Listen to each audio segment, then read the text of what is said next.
Hey everybody, welcome to Go Bold. My name is Jody Atariwala and I am here at Canadian Forces Base Esquimalt in Victoria, British Columbia, Canada. And what you see here is a Republic of Korea KSS-III Submarine. This ship, and you see the snorkel actually just being lowered now into the sail. This submarine is one of the submarines that's in contention for the Canadian Patrol Submarine Project, which seeks to acquire up to 12 submarines for the Royal Canadian Navy.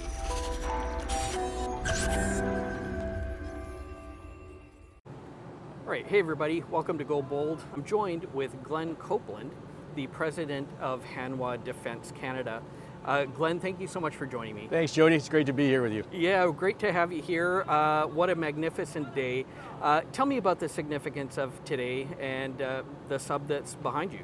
So we're so excited. We've got the KSS-III here with us today. This obviously represents what I would consider the beginning of the recapitalization for the submarine fleet for the Royal Canadian Navy. For us, KSS-III represents what could be the future with 12 platforms and again the start of what Canada will embark on as they get this as be the first submarine that will be delivered for us in 2032. Yeah, and so this sub has made a transit all the way from South Korea via Hawaii to Victoria here in the west coast of Canada. Talk to me a little bit about the capabilities of this sub and what it could give to Canada should Canada choose the KSS-III. So KSS-III is a Pacific submarine. Obviously it has the range and the legs to get here. When you take a look at Canadian requirements, they never measure anything based on whether it's the surface ships or the submarines. What is their distance to go from across the Atlantic? They always use the Pacific, given the vastness of the ocean, as a requirement to get from point A to point B without needing kind of support. And in this case, this submarine did stop in Guam first, and then it stopped in Hawaii to pick up a couple of Canadian sailors, and then it made its transit across here. So almost 15,000 kilometers. It came here with just one frigate in support from the surface escort. But other than that, it's on its own. So that represents what it can do from a transit perspective. So this is a 3-ocean submarine. From a capabilities perspective, it meets all the requirements of the Royal Canadian Navy and then some. This is batch 1. Batch 2 will be about 4,000 tons, 10 missiles, about 28 torpedoes, and again a sonar and stealth capability that gives Canada, as you heard the Admiral say, everything that they're going to need for future operations for the submarine fleet. Yeah, fantastic. And so talk to me a little bit now about Hanwha Defence Canada. It's not just submarines that you're focused on, although that is one of the key programs right now. No, certainly I'll make the joke, it's all hands on deck for the submarine right now, but Hanwha Defence is a global company about to be about the 4th largest exporter in the world for defense systems. People don't realize that, but we've been busy trying to establish the brand here in Canada. I mean, it is truly a Tier 1 defense provider. It has capabilities that span the continuum of defense, Army, Navy, and Air Force, and space systems, communications, you name it. Hanwha delivers, and if you look right now, we're delivering to the Middle East, we're delivering to Europe. We're the largest non-NATO supplier in land vehicles to NATO. So currently we interoperate with NATO. Yeah, it's been an incredible opportunity for us to try and just get Canadians to understand that Korean relationship first and foremost. When you take a look at what Korea is, everyone knows LG, Samsung, Hyundai, Genesis, those are all household brand names. Hanwha, not so much, but I think we've done a fantastic marketing campaign to let the public know, to let the government know that there's another world-leading capability in defense providers, and it's Hanwha. Wonderful. Glenn, thank you so much for taking the time to speak with me. Really appreciate it, and good luck to the company in your endeavors here in Canada. Thanks, Jody. Always great to see you. Always great to be with you.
Hey everybody, so I just had the opportunity to go aboard the KSS-III submarine that is here from the Republic of Korea Navy. What a wonderful experience, very rare opportunity to go aboard such a modern submarine. So quick reflections. It is markedly more modern than Canada's existing submarines. I think that's a fair statement. Anyone could appreciate that. Couple of things that I learned. The transit from South Korea to Guam to Hawaii to Victoria, I asked the command team aboard how long in that transit were they surfaced versus submerged. And they basically said that as soon as we left harbor in South Korea, as soon as they were able to dive, they dove, and they stayed submerged for 99.8% of their transit from South Korea to Canada, plus those 2 stops in Guam and Hawaii. So I thought that was quite remarkable. The other thing I asked them is that when we were touring the submarine, how much percentage-wise did I get to see when I was aboard? And the answer was about 35 to 40%. So there's a lot more of the submarine that we weren't able to see. Like, for example, we weren't able to go into the torpedo room. We weren't able to go into the vertical launch cell area. What we did see were the berthing spaces, the captain's quarters, the galley, the wardroom. I got to see some of the AIP, the air independent propulsion equipment aboard. So some of the fuel cell, they have 4 fuel cell modules, and we got to see 2 of them. So that was really cool. One of the other things that we got to see was the what they call the Command Combat Center. So in that area, if you think of it in a horseshoe shape, there's 6 consoles where there's sonar consoles, and then there's 3 consoles for fire control, and then on the other side of the U was the integrated platform management consoles. And in between that was an electronic chart. So that was really neat. We then also saw an area called the Technical Command Center, if I have my memory correct. And that had a lot of electronic equipment racks. The submarine is quite spacious. The galley is lovely, lots of room in there. And you have to take lots of room with a grain of salt. A submarine will never be spacious. Doesn't matter which type they are, but they certainly are more spacious than the existing Victoria-class submarines that Canada operates. The other thing I thought that was really interesting is you can see in the background that there are essentially the periscopes. These periscopes do not penetrate the pressure hull. So unlike the Victoria class, where you can look through a periscope, as everyone kind of remembers from movies, in the case of the KSS-III, it is an electronic mast. So it's an optical mast, it's an optical periscope, but it's an electronic mast. So basically the signal goes down to a screen. So you're not actually looking through a periscope piece of equipment in the combat area of the ship. The captain's quarters, the captain has the only area in the ship. He has his own bunk, and he has his own wash space in there. So that's a perk of being a CO. And I'll finish off my recollection of being on board, because we weren't able to film aboard and we weren't able to take any electronic equipment aboard. Compared to the Victoria class, this sub has flushable toilets.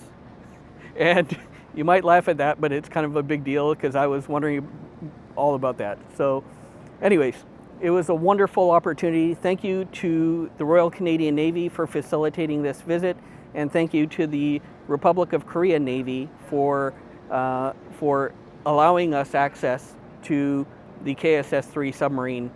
It's a very rare and very special opportunity. So I hope you enjoyed this recollection of my tour on board this KSS-III submarine of the Republic of Korea Navy. Hey everyone, here is a quick update on the video that you've just watched. In my reflections about touring the KSS-III submarine, I mentioned how I saw that they've got flushable toilets on the sub. And again, it might be kind of a funny thing to talk about. However, it is important. Apparently, the KSS-III submarine does not have flushable toilets, and that is similar to the existing Victoria-class submarines of the Royal Canadian Navy. You have to understand that the mechanism and I guess, the mechanics of having flushable toilets causes a lot of noise, and that's the last thing that you want on a submarine. So when I saw the toilets on board the KSS-III, I thought that they were flushable toilets. But in speaking with some experts and some other submariners, they pointed out to me that they're similar to what's on the Victoria class. However, what I was seeing as newer toilets were actually bidets that were part of the toilet mechanism. And if you don't know what a bidet is, this is a good opportunity to Google that. However, the significance of that is if you consider that there's, notionally speaking, a crew of 30 to 35 on a KSS submarine, and it can have as many as 50 to 55 max capacity.